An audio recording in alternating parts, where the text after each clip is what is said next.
तो देखो equilibrium of a particle का क्या मतलब होगा, समझने की कोशिश करेंगे। सबसे पहले तो एक पॉइंट हमेशा ध्यान रखना कि जब भी कभी इक्विलिब्रियम में कोई पार्टिकल होगा तो एफ नेट जीरो के बराबर होगा, जो कि अपन पहले से ही पढ़ते आए हैं।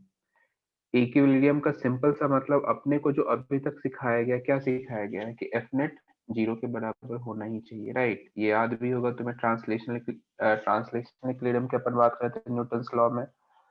तो अपन ने देखा था कि एफ नेट जीरो है तो ही अपन कह सकते हैं कि कोई भी पार्टिकल इक्विलिब्रियम में, अदरवाइज नहीं है वो इक्विलिब्रियम में, है ना। तो मैं सिंपल से तुम्हें एक ग्राफ से मैं समझाने की कोशिश कर रहा हूँ, देखना ध्यान से। सपोज करो अपने पास u वर्सेस x का ग्राफ है, u वर्सेस x का ग्राफ है, और मैंने सिंपली इस तरीके से एक ग्राफ ड्रॉ करा है ना, एक कोई सा रैंडम ग्राफ ड्रॉ करा है। इस पॉइंट को ए कहता हूँ, इस पॉइंट को बी, इस पॉइंट को सी, इस पॉइंट को डी, इस पॉइंट को ई। तो मुझे बताओ कौन कौन सा ऐसा पॉइंट है जिसपे फोर्स अपना जीरो है, बता सकते हो क्या? इस ग्राफ को देख के बताओ कौन कौन सा ऐसा पॉइंट है जिसपे फोर्स जीरो है। ए सी ई, बहुत ही बढ़िया, क्या बात है, फोर्स जीरो है ए सी ई पे। कैसे जीरो, देखो तो इस एक्सिस पे यू है और इस एक्सिस पे एक्स है, इसलिए ए सी और ई पे फोर्स जीरो हो गया, है ना। सही बोल रहा हूँ?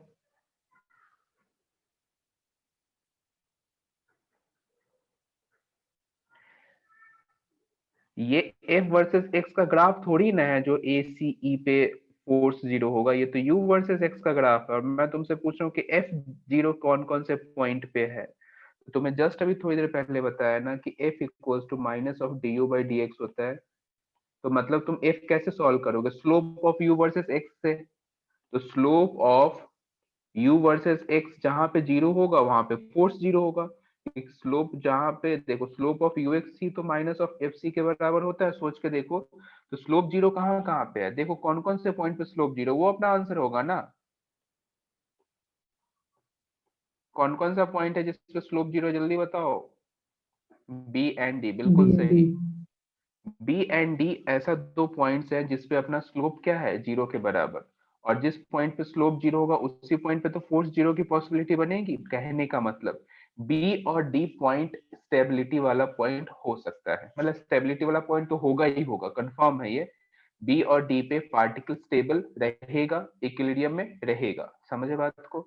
अब ये इक्विलिब्रियम और स्टेबिलिटी को अपन तीन पार्ट्स में डिवाइड करते हैं, कौन कौन सा, तो स्टेबल इक्विलिब्रियम, अनस्टेबल इक्विलिब्रियम और न्यूट्रल इक्विलिब्रियम। तो स्टेबल, अनस्टेबल और न्यूट्रल, ये तीनों इक्विलिब्रियम की कैटेगरी है, पार्ट्स हैं। बट ये हमेशा ध्यान रखना, यदि ऑब्जेक्ट इक्विलिब्रियम में है तो उसमें एफ नेट तो जीरो होगा ही होगा। जैसे मैं यहाँ क्लियरली देख रहा हूँ कि बी और डी पे फोर्स जीरो है, तो फोर्स जीरो है, बट मुझे ये कंफर्म नहीं पता कि बी जो है वो अनस्टेबिलिटी वाला पॉइंट है, अनस्टेबल का पॉइंट है, या डी स्टेबल वाला पॉइंट है, या अनस्टेबल का पॉइंट है, ये मुझे नहीं पता। बट इतना जरूर पता है कि बी या तो स्टेबल होगा, या तो अनस्टेबल होगा, या तो न्यूट्रल होगा। वैसे ही डी या तो स्टेबल होगा, या तो अनस्टेबल होगा, या तो न्यूट्रल होगा। क्या ये बात तुम्हें समझ आ रही है यहाँ तक? Yes sir. देखना, अब मैं एक और ग्राफ ड्रॉ कर रहा हूं, ध्यान से समझना, बहुत ध्यान से समझना। इधर है एफ और इधर है एक्स। सेम ऐसा ही मैंने ग्राफ ड्रॉ करा है, और मैंने तुम सेम पॉइंट तुमसे पूछा है कि कौन कौन सा पॉइंट ऐसा है जिस पॉइंट पे फोर्स जीरो हो सकता है, या फिर यूं कहूं स्टेबिलिटी का पॉइंट मुझे मिल सकता है, स्टेबल या अनस्टेबल का पॉइंट मुझे मिल सकता है। तो कौन कौन सा ऐसा पॉइंट है इस बार? एसी, बिल्कुल सही। अब एसी पे तुम क्लियर कट देख सकते हो कि इस एक्सिस पे फोर्स है, दैट मींस कि ए सी ई, इन तीनों पे फोर्स क्या होगा, जीरो के बराबर। तो मैं कह सकता हूं कि ए पे या तो स्टेबल इक्विलिब्रियम होगा, या तो अनस्टेबल होगा, या तो न्यूट्रल होगा। सिमिलरली सी के लिए भी वैसे ही कहेंगे, सिमिलरली ई के लिए भी वैसे ही कहेंगे। तो मैं यहाँ से तुमसे कहूँ कि इक्विलिब्रियम का पॉइंट्स कौन कौन से हैं, तो ऊपर वाले में तो पॉइंट्स कौन कौन सा होगा, सॉरी, ऊपर वाले में पॉइंट्स कौन कौन सा है, बी एंड डी, है ना। बी एंड डी पे अपन कह सकते हैं एफ नेट किसके बराबर है, जीरो के। एंड सिमिलरली यहाँ पे अपन कहेंगे ए सी एंड ई। देखो ध्यान से, इस पे अपन कहेंगे एफ नेट किसके बराबर है, जीरो के। पहले नोट करना।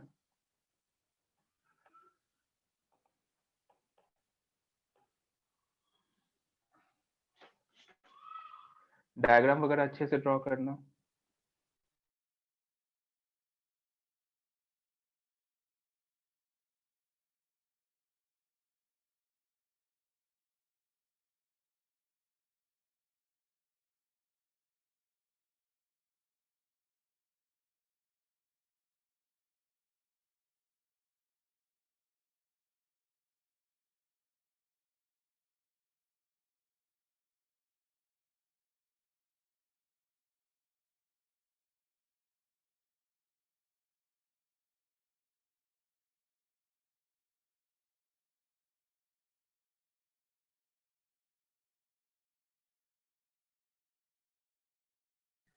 सर बोलो। सर वो पहले वाले एसी का समझा दीजिए सर, की एनर्जी जीरो होगी तो फोर्स क्यों नहीं जीरो होगा उस पे, वो वाला समझ नहीं आया। ठीक है, एक बार तुम नोट तो करो, तो टॉपिक स्टार्ट ही किया अपन ने। Yes sir. पहली बात तो तुम ये समझो कि ये जो यू है ना, ये एनर्जी नहीं, ये पोटेंशियल एनर्जी है। तो इस बात में कंफ्यूजन मत रखो, है ना।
देखना,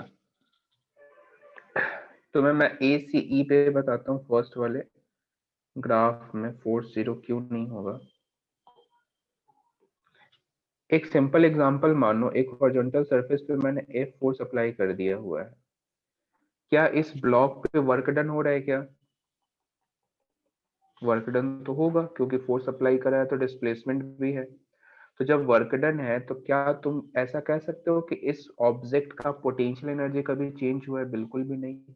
इसे दिन मैं रेफरेंस मानता हूं, तो ऑब्जेक्ट हमेशा इसी पोजीशन पे है। देखो, ऑब्जेक्ट हमेशा हॉरिजॉन्टल पोजीशन सेम ही मेंटेन करके रखा हुआ है, वर्टिकल हाइट सेम ही है इसके लिए। तो मैं कह सकता हूँ कि इन सभी केसेस में पोटेंशियल एनर्जी का जो डिफरेंस है वो जीरो के बराबर है। यू कहो, यदि यू इनिशियल तुमने जीरो मान लिया तो यू फाइनल भी जीरो होगा। समझ में आया क्या? यस सर, आ गया। हाँ, पहली बात तो तुम ये समझो, यू जो है यू एनर्जी नहीं, सिर्फ पोटेंशियल एनर्जी है। यदि अपन एनर्जी बोलते हैं ना, तो इसमें काइनेटिक प्लस पोटेंशियल दोनों इंक्लूड हो जाता है। ठीक है, आगे बढ़े क्या? नोट कर लिए होगे। Yes sir.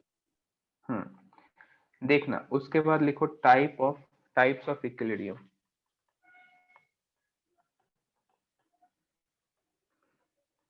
Types of equilibrium में सबसे पहले स्टेबल इक्विलिब्रियम।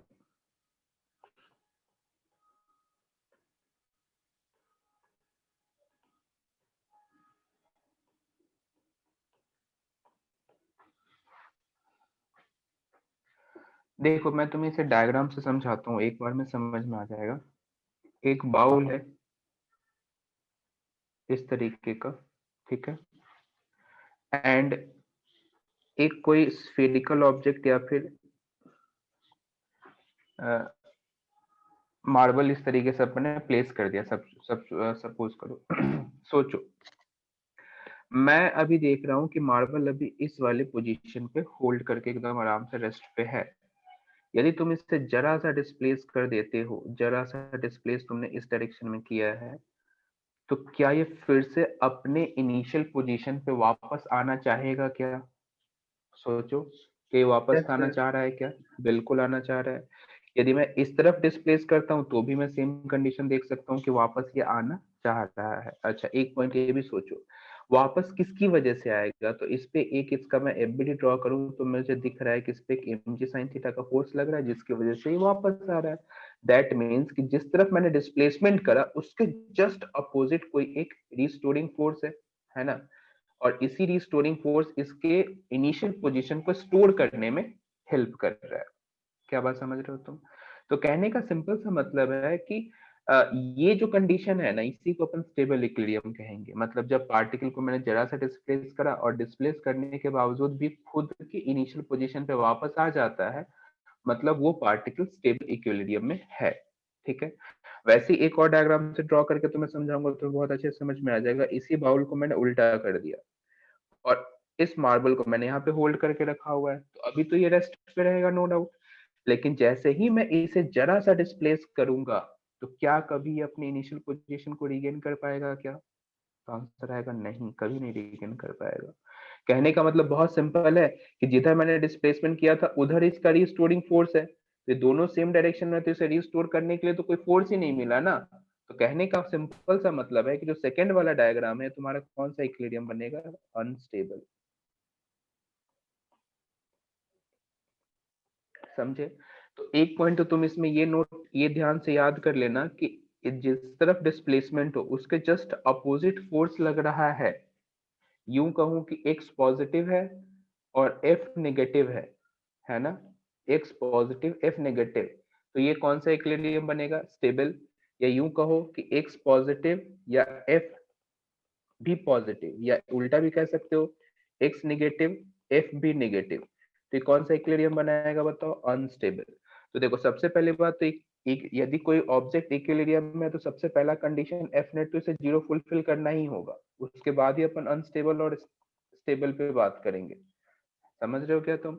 तो सबसे पहली कंडीशन क्या? तो एफ नेट तो जीरो होगा, फिर जाके अपन स्टेबल और अनस्टेबल पे बात करेंगे। तो सबसे प्राइमरी कंडीशन है कि एफ नेट जीरो होना चाहिए।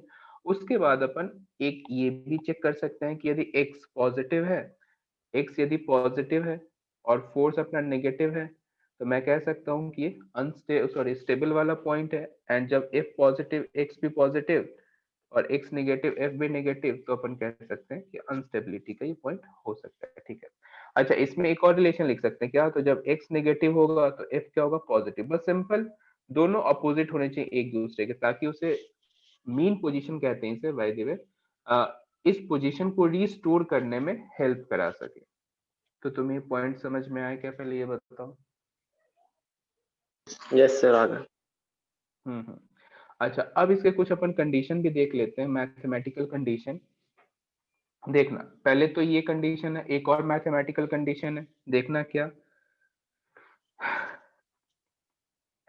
चलो पहले ये नोट करो, एक काम करना, स्टेप चल अभी पहले कंडीशन लिखा देता हूँ, बाद में मैं तुम्हें बता दूंगा। du by D X equal to zero, क्योंकि du बाई डी एक्स ही तो फोर्स होता है, तो इस माइनस को लिखो ना लिखो कोई फर्क नहीं पड़ेगा। और D two U divide by D X square ये होना चाहिए ग्रेटर देन जीरो, किसके लिए? स्टेबल इक्विलिब्रियम पॉइंट के लिए। ठीक है, और अनस्टेबल के लिए क्या होगा? तो D U by D x zero के बराबर, पहला कंडीशन, जो कि एफ नेट जीरो है सेम।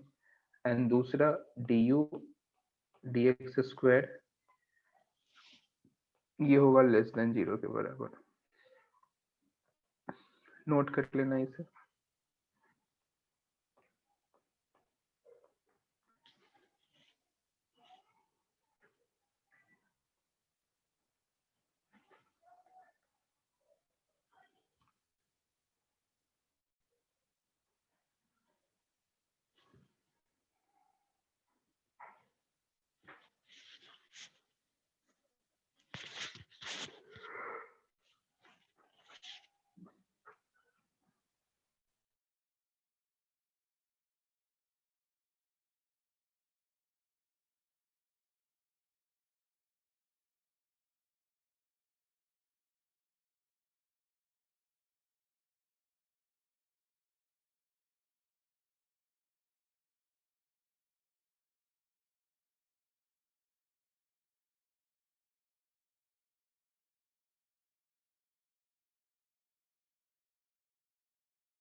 हाँ स्मूथ सरफेस मान रहे हैं, फ्रिक्शन एब्सेंट है हर जगह से, क्योंकि यहाँ पे अपन मेनली कंजर्वेटिव फोर्स की बात कर रहे हैं ना, सरफेस स्मूथ ही मानेंगे।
देखना आ गया अब,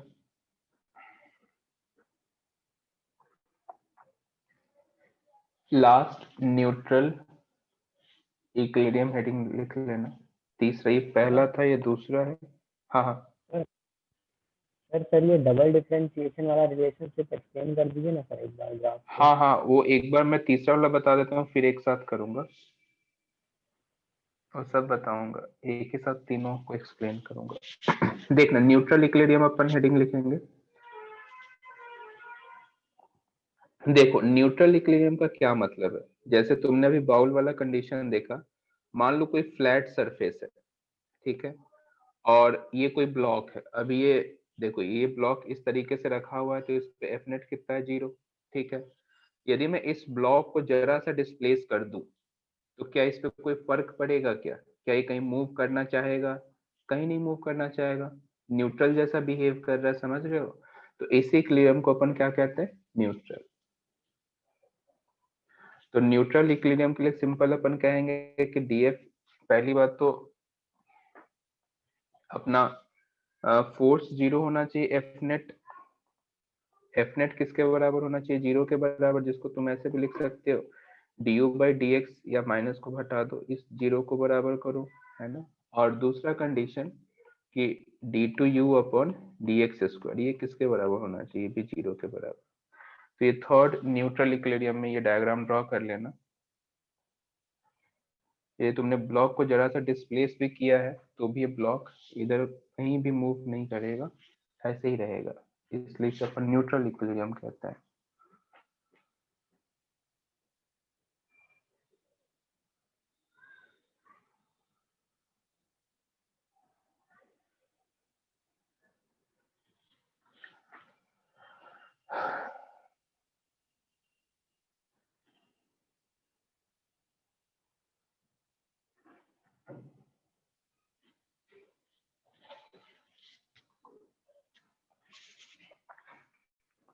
नोट कर लिए क्या? Yes sir. अब देखना, इसका मेन पार्ट जो मैं एक्सप्लेन करने जा रहा हूँ, एक ग्राफ ड्रॉ करूंगा एंड इस तरीके का कोई एक डायग्राम ड्रॉ किया है ऐसा, ठीक है। इधर है u और इस तरफ है x। सबसे पहले पॉइंट अपन चेक करेंगे, तो स्टेबिलिटी या फिर अनस्टेबल, स्टेबल, न्यूट्रल, कौन कौन से पॉइंट पे मिलने की पॉसिबिलिटी है। तो ए पे या तो बी पे या तो सी, मतलब ए बी सी पे तो न्यूट्रल पॉइंट है, ये कंफर्म पता है। बट ए पे स्टेबल है अनस्टेबल है ये मुझे नहीं पता, बी पे स्टेबल है अनस्टेबल है ये मुझे नहीं पता, सी पे कैसा ये भी नहीं मुझे पता, ठीक है। देखते हैं ध्यान से, बहुत ध्यान से समझना। यदि मैं तुमसे कहूँ, हाइलाइटर को ध्यान से देखना, मैं कहता हूँ कि तुम इस सेक्शन की बात करते हैं पहले, तो इस सेक्शन पे अपना फोर्स पॉजिटिव है नेगेटिव है, पहले बताओ जल्दी से।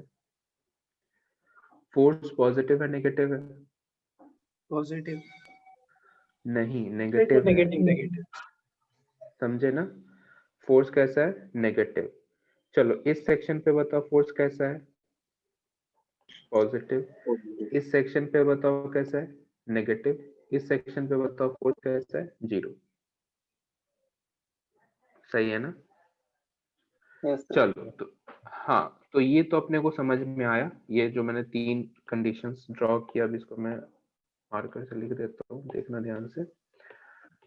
तो इस वाले पॉइंट पे फोर्स है अपना नेगेटिव, इधर है पॉजिटिव, इधर भी पॉजिटिव, इधर नेगेटिव और इधर 0। ठीक है। चलो बहुत बढ़िया। सोचो, जैसे जैसे मैं आगे जा रहा हूं तो मेरा x पॉजिटिव हो रहा है ना, x पॉजिटिव हो रहा है। तो सोचो, यदि मैं तुम्हें इस रीजन से इस रीजन तक देखने को बोलता हूं कि तुम, मतलब मैं इधर से इधर तक जा रहा हूं, ध्यान से देखना। तो जैसे जैसे अपन आगे जा रहे हैं तो अपना क्या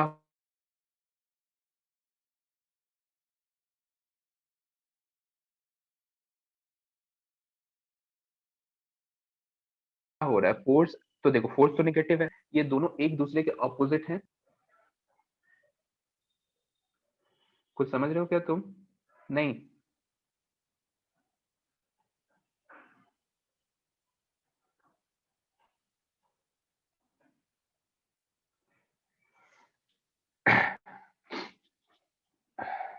देखो ध्यान से देखना, बहुत ध्यान से सुनना। देखो इसमें तुम्हें मैं एक और पॉइंट ऐड कर रहा हूँ इस चीज में। देखो ध्यान से, अब मुझे पता है कि ए पॉइंट है ना, ए पॉइंट या तो स्टेबल का होगा या तो अनस्टेबल का होगा, ये कंफर्म बात है। ठीक है, बहुत ध्यान से सुनना, बहुत ध्यान से सुनना। यदि मैं तुमसे कहूं कि यहीं पे मैं 2-3 पॉइंट मानता हूँ, 2-3 पॉइंट, यहाँ पे P है, यहाँ पे Q है, मुझे बताओ P का मैग्नीट्यूड ज्यादा होगा या Q का ज्यादा होगा? फोर्स के लिए बात कर रहा हूँ। फोर्स एट P ज्यादा होगा मैग्नीट्यूड या Q ज्यादा होगा? तो तुम कहोगे कि फोर्स एट P ज्यादा होगा फोर्स एट Q से। ये समझ रहे हो क्या? सिर्फ मैं मैग्नीट्यूड की बात कर रहा हूँ। Yes sir. सही है ना? क्योंकि स्लोप ज्यादा P का होगा, तुम देख सकते हो, है ना? तो जिसका स्लोप ज्यादा उसके लिए अपन मैग्नीट्यूड ज्यादा कह सकते हैं। अच्छा, तो एक पॉइंट नोटिस करो, जैसे जैसे मैं आगे जा रहा हूँ मेरा फोर्स डिक्रीज हो रहा है क्या? मतलब इस रीजन में जैसे जैसे मैं आगे जा रहा हूँ P से A की तरफ, तो मेरा फोर्स डिक्रीज हो रहा है। और एक्स इंक्रीज हो रहा है। कहने का सिंपल सा मतलब है कि देखो दोनों जो है ना वो सेम सेंस की तरह काम करते हैं। या फिर इधर से देख लो तुम, देखो इस पॉइंट को तुम ध्यान से देखो, इधर तो इधर की तरफ एक्स अपन बढ़ा रहे हैं और फोर्स भी लगातार बढ़ रहा है, तो ये दोनों सेम सेंस में। और ये तुम ध्यान से देखो तो तुम्हें जब सेम सेंस का बताया गया था, ये कौन सा इक्विलिब्रियम था इस टाइम पे? अनस्टेबल, है ना? तो ये जो ऊपर वाला पॉइंट है ये कौन सा इक्विलिब्रियम का पॉइंट बनेगा? ए जो होगा वो अनस्टेबल का पॉइंट होगा। क्या कुछ आइडिया लग रहा है क्या? कनेक्ट करने की कोशिश करो। और अनस्टेबल में तुम्हें एक पॉइंट ये भी बताया गया था कि d2u upon dx square greater than 0 होगा। देख भी सकते हो यहाँ पे स्लोप नेगेटिव, फिर 0, फिर पॉजिटिव, तो स्लोप भी बढ़ रहा है, उसके बढ़ने का भी रेट क्या है? Greater than. इसलिए अपन इसे क्या कहेंगे? उल्टा बोल दिया क्या मैंने? Less than. Yes sir. हाँ,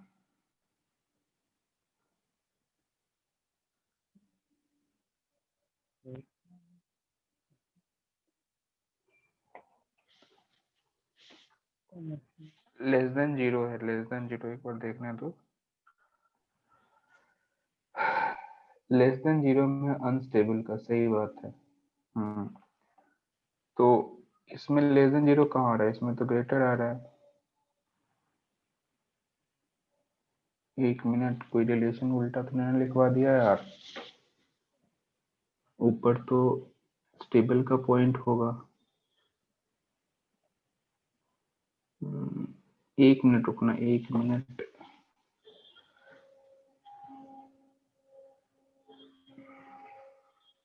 ग्रेटर देन 0 होता है स्टेबल के लिए, बिल्कुल सही बात है। कुछ तो मिस्टेक कर रहा हूँ यार। ओह, समझा। देखो ये बेसिकली नेगेटिव तो फोर्स है ना यार, इसका स्लोप थोड़ी ना है। समझो ध्यान से, पहले इसका स्लोप क्या है, इसका स्लोप तो पॉजिटिव है, स्लोप देखो स्लोप, क्योंकि ये तो अपन स्लोप से चेक करेंगे ना, और इसका स्लोप क्या है, इसका स्लोप नेगेटिव है, देखना। तो जैसे ही मैं इस तरफ जा रहा हूं तो मेरा स्लोप लगातार घट रहा है। पहले ये देखो, इसमें प्रॉब्लम क्या आ रही है ना, इसमें प्रॉब्लम है f equals to minus of D U by D X. तो ये माइनस अपना काम खराब कर रहा है। ये जो मैंने माइनस लिखा है ये फोर्स के लिए लिखा है, ये बात हमेशा ध्यान रखना माइंड में, ठीक है। ये जो माइनस प्लस लिखा है किसके लिए, फोर्स के लिए। और पहले मैं ये डिफरेंशिएशन वाला समझा देता हूँ, रुक जाओ पहले, उसके बाद अपन आगे बढ़ेंगे। हटाओ।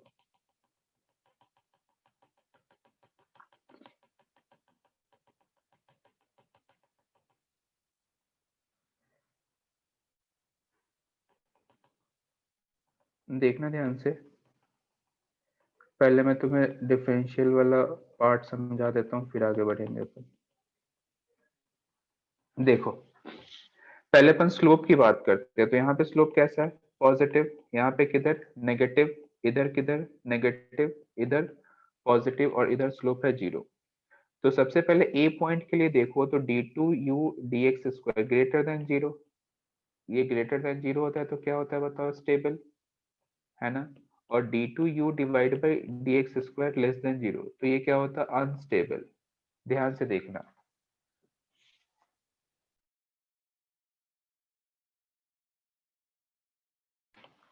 तो देखो सबसे पहले यहाँ समझ में आता है कि स्लोप पहले पॉजिटिव था, फिर 0 हुआ, फिर नेगेटिव हुआ, तो लगातार स्लोप मेरा डिक्रीज हो रहा है। तो स्लोप डिक्रीज होने का मतलब ये जो ए पॉइंट है, ये ए पॉइंट कौन सा होगा, अनस्टेबिलिटी वाला पॉइंट होगा, ये पहले इससे समझो। एंड बी देखो, बी का स्लोप पहले क्या है, नेगेटिव 0, और फिर क्या हुआ, पॉजिटिव। तो बी का जो स्लोप है वो लगातार बी पे बढ़ रहा है, इसका मतलब ये अपन बी को क्या कहेंगे, स्टेबल का पॉइंट कहेंगे। एंड इसके लिए देखो, इसके लिए तो सब कुछ 0 ही है, तो सी अपना न्यूट्रल पॉइंट होगा। तो पहले डिफरेंशियल वाला फॉर्मेट समझ में आया क्या, पहले ये बताओ। हाँ सर। ये तो, हाँ ये तो मैंने डिफरेंशियल,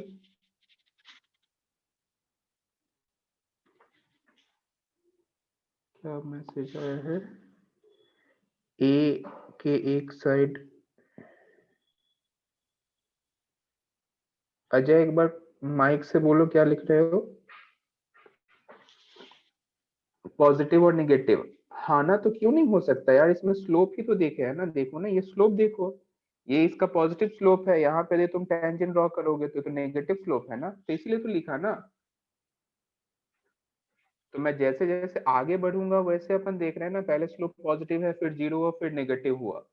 तो डी यू देखो, d2u अपॉन dx स्क्वायर को अच्छे से समझो, ये है क्या बेसिकली, ये सिंपल du बाई dx तो है ही एक टर्म, और इसका एक बार और डिफरेंशिएशन किया गया है, समझे, इसका एक बार और डिफरेंशिएशन किया गया है।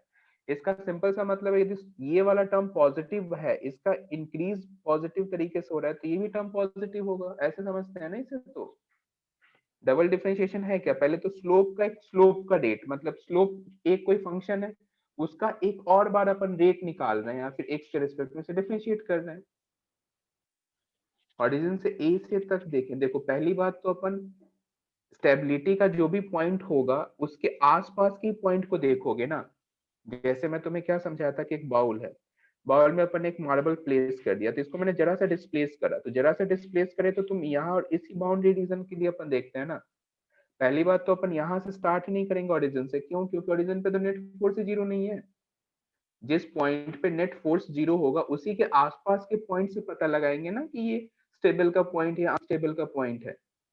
समझ रहे हो क्या, सबसे पहली बात तो स्टेबल मतलब, या तो देखो कोई पॉइंट स्टेबल है या अनस्टेबल है, ये चीज कंफर्म पहले किससे करेंगे, f0 है या नहीं। तो f0 जिस जिस पॉइंट पे होगा उसी पॉइंट के लिए अपन डिस्कस करेंगे कि हाँ ये स्टेबल का पॉइंट है या अनस्टेबल का पॉइंट है। तो मैं मुझे यहाँ क्लियरली दिख रहा है कि ए बी सी इन तीनों ही पॉइंट पे f जो है वो 0 के बराबर है, तो f0 है तो f पे या तो स्टेबल होगा या तो अनस्टेबल होगा या तो न्यूट्रल होगा। अब कौन सा इक्विलिब्रियम होगा ये अपन चेक कर रहे हैं, कुछ समझ पा रहे हो क्या तुम। अगर हाँ ग्राफ ए के बाद खत्म हो गया देन, मतलब ग्राफ ऐसा हो सिंपल इस तरीके का, ऐसा कहना चाह रहे हो, तो फिर अपन इसमें कुछ कहेंगे ही नहीं, फिर इसमें ये पहली बात तो स्टेबल का कुछ कंडीशन ही नहीं होगा, क्योंकि ऐसा तो होगा नहीं ना। देखो अब देखो सिंपल, ये जो तुम्हारा ग्राफ है ना, कुछ ऐसा ग्राफ है, मैं तुम्हें समझाता हूँ कैसा ग्राफ। तुमने क्वेश्चन इस तरीके का ग्राफ है, एक बाउल है जिसको मैंने हाफ कट कर दिया, तो इस तरफ के लिए तो मुझे मिल रहा है, लेकिन इधर मैं डिस्प्लेस करूंगा तो मुझे मिलेगा ही नहीं ना। तो फिर ये स्टेबिलिटी का कुछ कॉन्सेप्ट ही नहीं रहेगा पहली बात। यदि मैं ये ग्राफ हाफ ड्रॉ कर रहा हूँ, इसका मतलब कि मेरे पास कोई हाफ बाउल है, उसमें मैं मार्बल रखा हुआ हूँ, उसे मैं डिस्प्लेस कर रहा हूँ, तो यहाँ पे तो अपन स्टेबिलिटी की पॉइंट ही नहीं डिस्कस कर सकते, ये तो पॉसिबल ही नहीं होगा। ठीक है, तो कंप्लीट ग्राफ तुम्हें दिया जाएगा, उसके बाद ही अपन बता सकते हैं, क्योंकि हम फ्री हैं दोनों तरफ मूव करने को। जरूरी नहीं कि मैं एक तरफ ही मूव करके चेक करूंगा। जैसे अपन अरे ये लिमिट डिफरेंशियबिलिटी वगैरह पढ़ते हैं ना, एलएचएल आरएचएल लिमिट वगैरह देखते हैं, वैसे ही समझो सिंपल, अपने को दोनों तरफ करके चेक करना है। कुछ समझ में आ रहा है क्या? Stable unstable neutral yes sir. आ गया। हाँ, नोट कर लेना एक बार जल्दी से, तो एक बार पॉइंट से भी समझा देता हूँ, एक्स और एफ से।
देखो इसमें तुम्हें मैं एक लाइन का शॉर्टकट बता रहा हूँ, हमेशा ध्यान रखना, ये तुम्हें हर क्वेश्चन में फिट बैठेगा।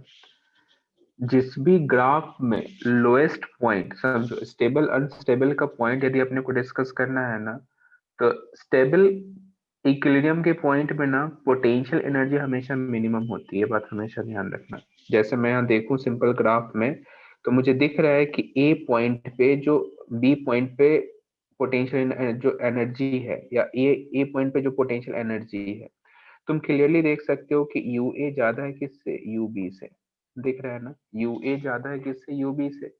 तो जो ग्राफ में सबसे लोएस्ट, सबसे मिनिमम पोटेंशियल एनर्जी कैरी करता है वो होता है स्टेबल इक्विलिब्रियम, और जो सबसे हाईएस्ट कैरी करता है वो होता है अनस्टेबल इक्विलिब्रियम। तो ये पॉइंट हमेशा ध्यान रखना, डायरेक्ट देख के आंसर टिक कर सकते हो। समझ में आया क्या क्या बोला मैंने? यू वर्सेस एक्स ग्राफ में लोएस्ट पोटेंशियल एनर्जी जिस पॉइंट की होगी, पहली बात तो उस पे एफ नेट भी जीरो होना चाहिए, है ना।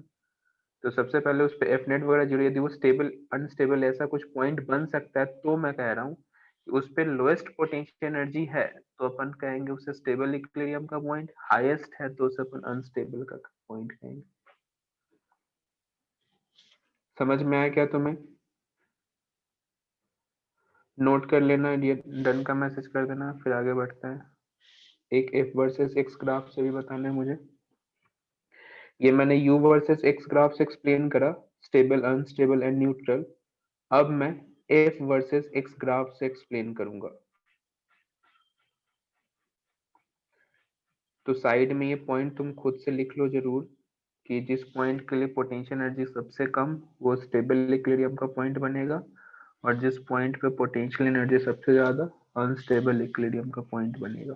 ठीक है, चलो अब f वर्सेस x का अपन ग्राफ देखते हैं। उसमें अपन चेक करेंगे कौन सा पॉइंट इक्विलिब्रियम मतलब स्टेबल है अनस्टेबल है, कौन सा पॉइंट है देखना। एफ वर्सेस एक्स, मैंने सिंपल एक ऐसा ग्राफ ड्रॉ किया है इस तरीके से, ऐसा एक मैंने सिंपल ग्राफ ड्रॉ किया है, ये ए रहा, ये बी, और एक ऐसे भी कर लेते हैं ताकि न्यूट्रल भी बताना आसान हो जाए, ऐसा, ठीक है।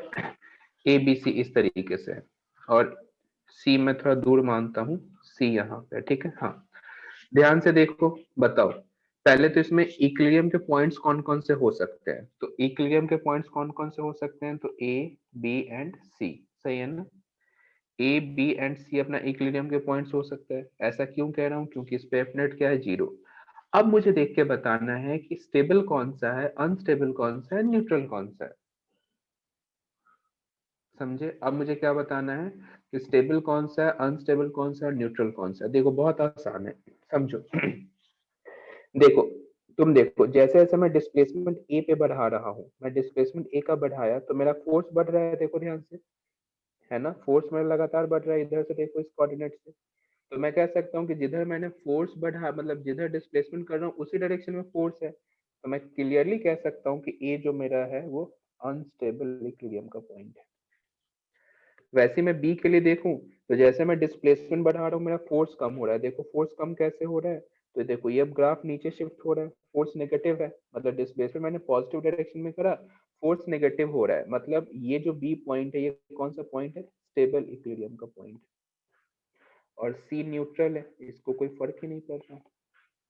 तो क्या तुम्हें इस ग्राफ में स्टेबल अनस्टेबल न्यूट्रल समझ में आया क्या।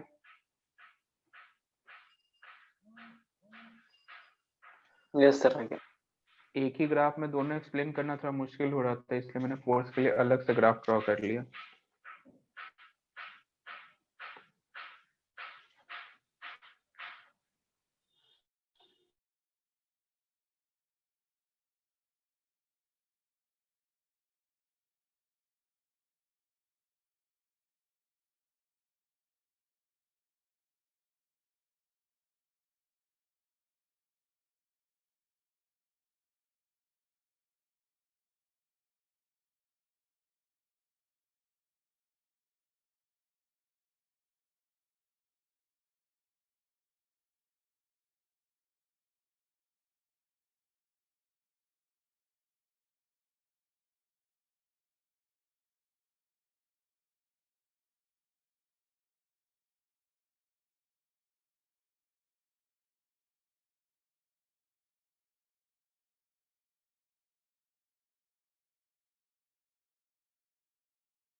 अब 2 मिनट का टाइम देता हूँ, पहले स्टेबल अनस्टेबल न्यूट्रल इक्विलिब्रियम में कहीं भी कोई सा भी पॉइंट में डाउट हो, ना समझ में आया हो तो पूछो क्वेश्चन।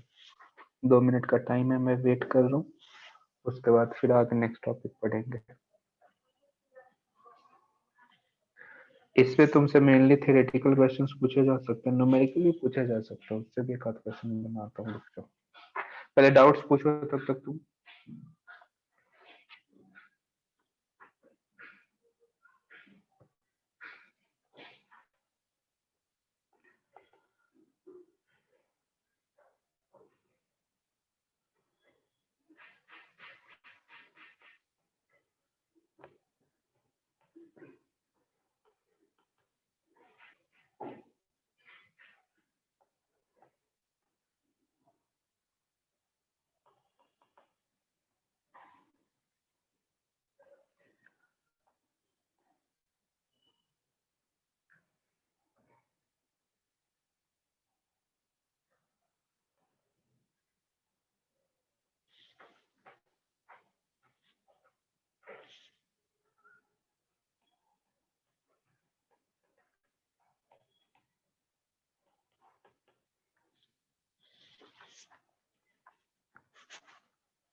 किसी को डाउट है तो डाउट पूछो।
इजी क्वेश्चन है, आंसर बता दो जल्दी से।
x इक्वल्स टू 2 आएगा या 1 आएगा?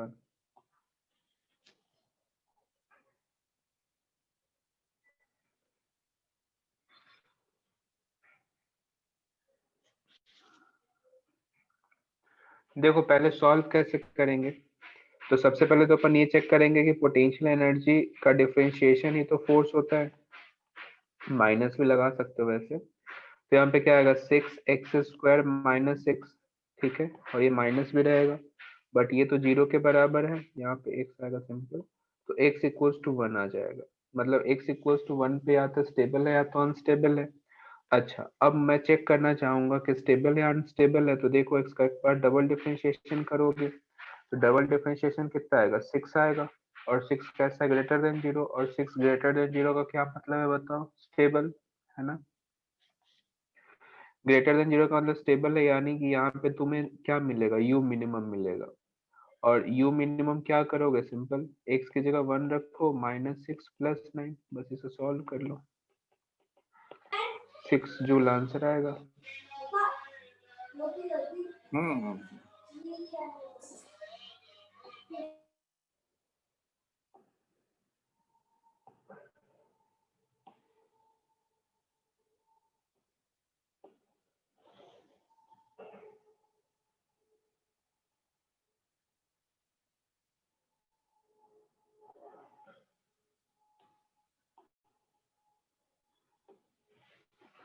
आ गया क्या समझिए क्वेश्चन?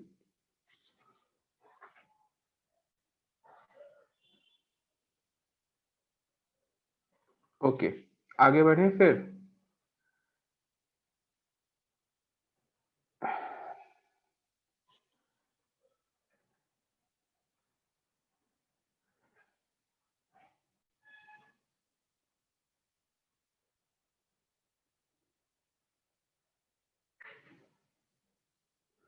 देखना, एक और क्वेश्चन इसी पे करते हैं।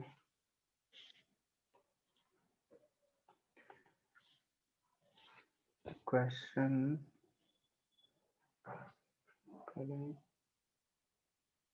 चलो एक रैंडम क्वेश्चन फ्रेम करता हूँ।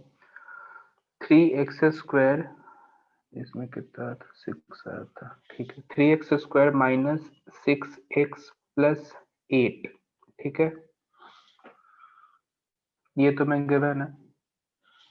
ऐसा बोला गया एफ टोटल, अच्छा मैकेनिकल एनर्जी भी तो नहीं बताया हूँ ना। अच्छा, पहले हेडिंग लिख लो, कंजर्वेशन ऑफ मैकेनिकल एनर्जी, पहले एक हेडिंग लिख लो, उसके बाद ये क्वेश्चन कर लेंगे। कंजर्वेशन ऑफ मैकेनिकल एनर्जी,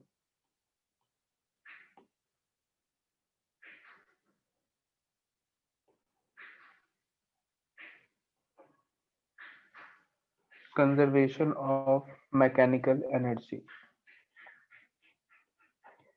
देखना ध्यान से, ये है क्या समझते हैं, बहुत आसान सा कॉन्सेप्ट है। देखो सिस्टम में तुम्हें पता है कि जब नॉन कंजर्वेटिव फोर्स की वजह से कोई वर्क डन होता है उसे अपन रिकवर नहीं कर सकते हैं, बाकी कंजर्वेटिव फोर्स की वजह से जो भी अपन वर्क करें उसे अपन रिकवर कर सकते हैं, सिंपल समझते हैं। तो कहने का मतलब है कि यदि किसी सिस्टम में नॉन कंजर्वेटिव फोर्स हो ही ना, एक भी नॉन कंजर्वेटिव फोर्स ना हो, तो क्या मैं ऐसा कह सकता हूँ कि उस सिस्टम का टोटल मैकेनिकल एनर्जी या टोटल एनर्जी कांस्टेंट या कंजर्व है? अब ये टोटल मैकेनिकल एनर्जी में कौन कौन सा कंट्रीब्यूट करेगा? तो पहला पोटेंशियल और दूसरा काइनेटिक, सिंपल। तो मैं ऐसा कह सकता हूँ कि net potential energy plus net kinetic energy का जो समेशन है वो हमेशा कांस्टेंट रहेगा इनिशियल और फाइनल के लिए। अब इसको अपन डिराइव कैसे करेंगे समझो। यदि मैं तुमसे कहूँ कि वर्क एनर्जी थ्योरम को थोड़ा और अच्छे से एक्सपेंड कर रहा हूँ, तो मैं क्या लिखता हूँ? एक सिंपल से लाइन में अपन ये लिखते हैं ना कि work done by all force equal to change in kinetic energy, ठीक है। बट इसी को और अच्छे से ओपन करके लिखे तो मैं ऐसा लिख सकता हूँ कि work done by conservative force, work done due to conservative force, work done due to non conservative force, and तीसरा फोर्स है वर्क डन बाय एक्सटर्नल। इस तरीके से मैंने कैटेगराइज कर दिया है। और इन तीनों का समेशन किसके बराबर है? चेंज इन काइनेटिक एनर्जी के, ठीक है।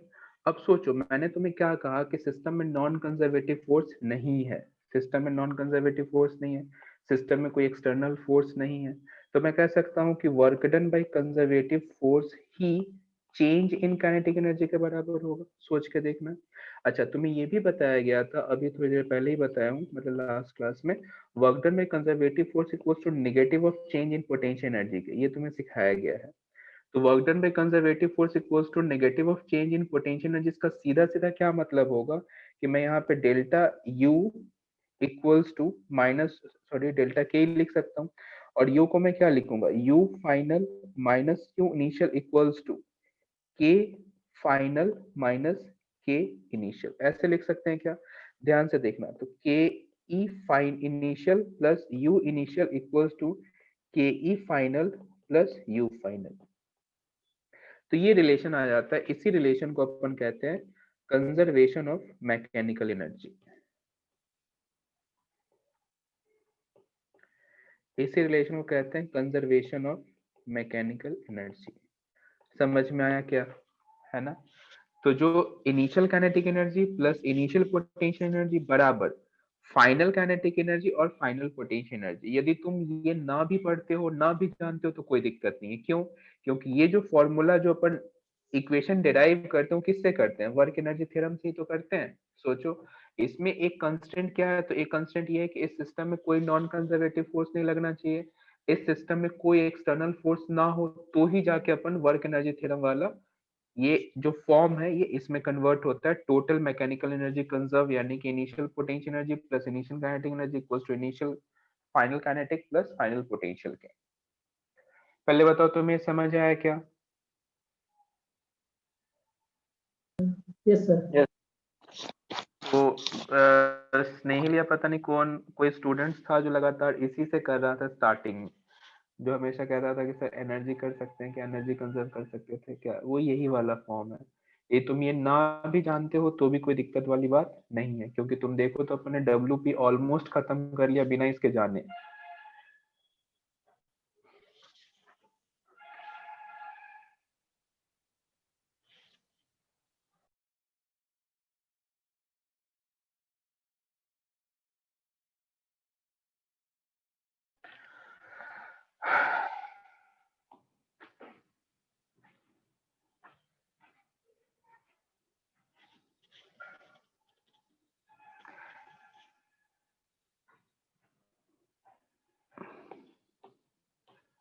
देखो, आंसर जल्दी तो नहीं कह सकता हूँ कि जल्दी आ जाता है, बट ठीक है, कहीं कहीं आसान हो जाता है ये। वैसे देखा जाए तो वर्क एनर्जी थ्योरम भी वैसा ही है, उसी का एक आगे का एक पार्ट है, और क्या, एक स्टेप और आगे सॉल्व करोगे तो ये वाला पार्ट बन जाता है। ठीक है, अब मैं मतलब मैं इसी पे बेस्ड एक दो क्वेश्चंस करा देता हूँ ताकि तुम्हें थोड़ा फील आए कि कैसे इसको अपन यूज करेंगे। इसी को अपन कहते हैं कंजर्वेशन ऑफ मैकेनिकल एनर्जी। तो मैकेनिकल एनर्जी मतलब total potential plus kinetic initial equals to final के। नोट कर लेना, डन का मैसेज करना, इस पे एक दो क्वेश्चन देखेंगे।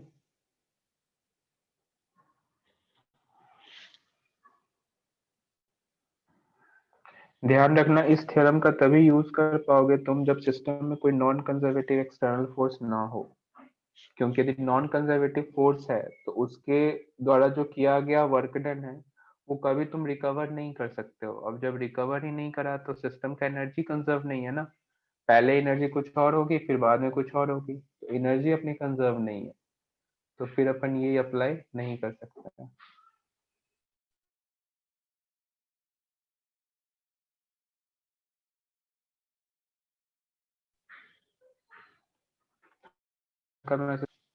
मुझे लगा था WP खत्म हो जाएगा, बट नहीं हुआ।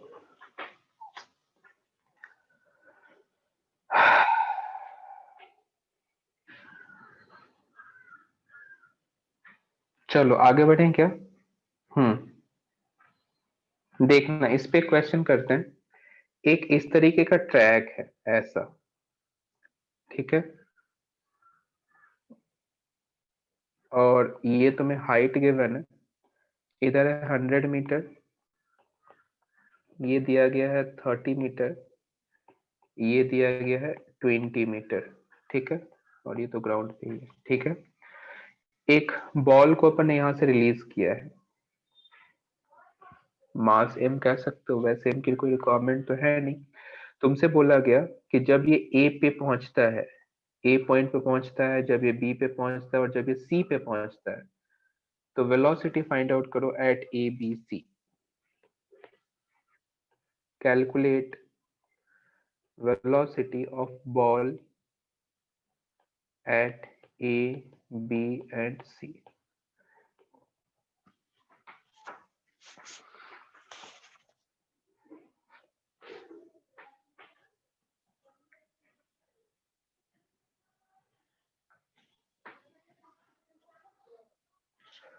अब देखो इसमें यूज कैसे करेंगे, मैं एक के लिए बता देता हूँ। देखो सबसे पहले इसमें इनिशियल और फाइनल पोजीशन को आइडेंटिफाई करो। तो ये मेरा इनिशियल पोजीशन, ध्यान से देखना, और ये है मेरा फाइनल पोजीशन। अब मैंने सबसे पहले मुझे पोटेंशियल एनर्जी लिखना है, तो मुझे एक रेफरेंस पे डिफाइन करना होगा। बिना रेफरेंस डिफाइन के अपन पोटेंशियल एनर्जी को लिख ही नहीं पाएंगे, ठीक है। तो मैंने रेफरेंस मान लिया, और इनिशियल पोजीशन के लिए पोटेंशियल एनर्जी क्या लिखूंगा, mg इंटू 100, क्योंकि ऊपर है। अच्छा, काइनेटिक जीरो क्यों, क्योंकि रेस्ट से रिलीज करा गया। नीचे यदि अपन पोटेंशियल लिखे तो mg इंटू 30, और काइनेटिक यहाँ पे कितना होगा, हाफ mv²। समझे?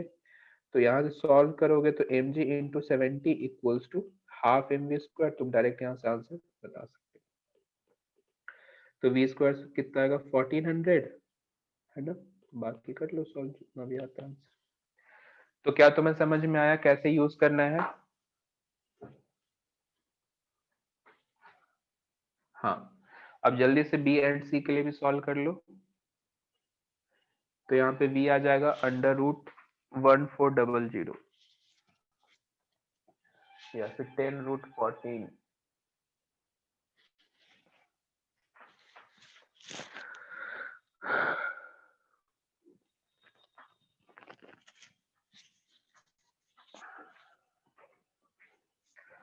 कोटा से एक नया टाइम टेबल प्रपोज किया गया है। टाइम टेबल तो नहीं, मतलब एक चैप्टर खत्म करने का। जैसे तुम्हारा बैच मेंस स्पेसिफिक है ना, तो मेंस में कुछ कुछ चीजें ज्यादा डेप्थ में नहीं पढ़ाई जाती। जैसे जो मैंने स्टेबल इक्विलिब्रियम, ये इक्विलिब्रियम का पॉइंट पढ़ाया है, ये उतना रिक्वायरमेंट, मतलब इतना डेप्थ में नहीं पढ़ाया जाता है। अब ऊपर से प्रेशर है कि कम लेक्चर में टॉपिक कंप्लीट करो, पता नहीं कैसे करेंगे यार। अपन तो जिस स्पीड से चल रहे हैं उस स्पीड से चलेंगे यार।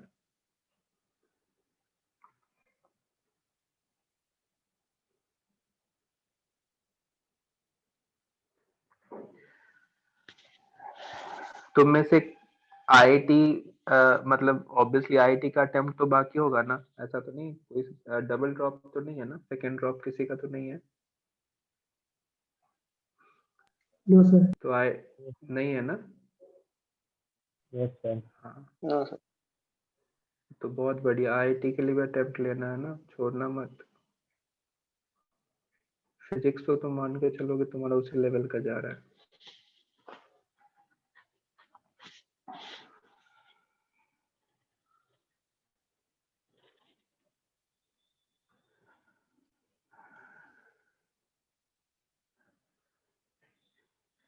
बी एंड सी पे बताओ वेलोसिटी।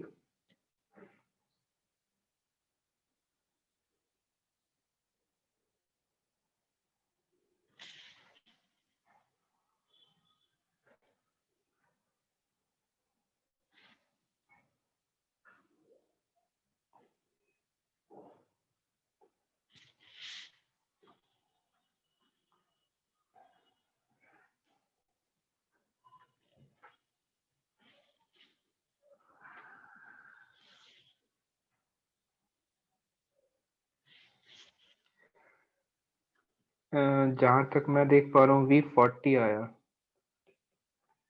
हाँ हाँ बिल्कुल ऐसे ही माना है अपन ने।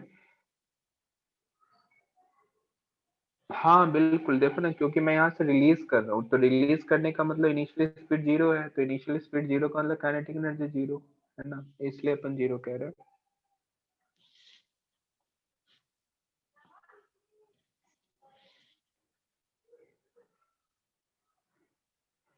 तो बी पे वेलोसिटी शायद 40 मीटर पर सेकंड, यही आया क्या? Yes sir. एंड सी पे 10√10 या फिर पता नहीं 10√20, 1000 इंटू 2, 2000,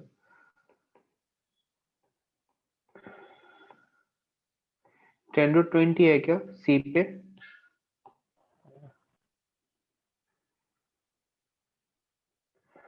यस सर।